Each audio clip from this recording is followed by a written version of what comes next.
greatest discovery in life is self-discovery. Until you find yourself, you will always be someone else. Become yourself. This day was amazing. My biggest takeaway was talking about mindfulness. Taking a moment to wait and ask yourself, what am I thinking?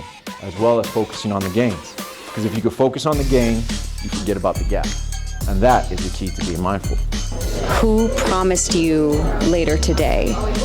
Eternity is spent in the present moment. It was amazing.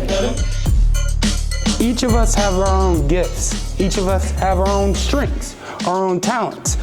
But when your strength becomes a limitation, it's because your strength has been overextended. Once we understand who we are and how we communicate, guess what happens to our relationships? They get better naturally.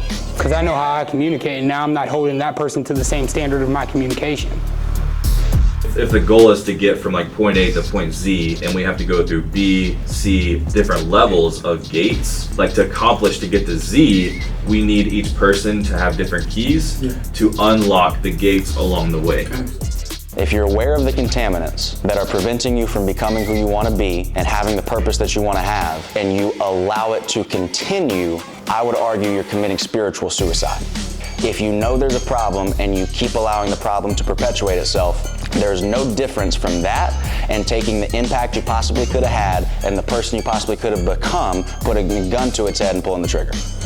Sometimes if you see the obstacles in the story, you're like, dang, I don't want to get there. But if you see the obstacles as an opportunity for growth, then it's like, oh, I'm bust down that wall, or I'm gonna walk around that one, or I'm gonna jump over that one, right? And so I think it's just that ability to hold that lantern, take it step by step by step, and having that peace and reassurance that where you are is where you need to be.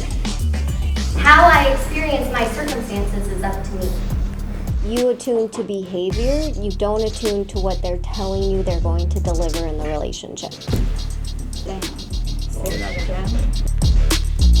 It's not just for work, but it's in behaviors, it's in our family, it's in our cycles that we've been living. It's in the traditions that we pass down. Your communication style and your behavior style. I'm not saying what it is, but I'm saying it's there, and it's up to us to figure it out and uncover it and present ourselves as the best version of ourselves. Y'all done woke me up now. I love it, come on.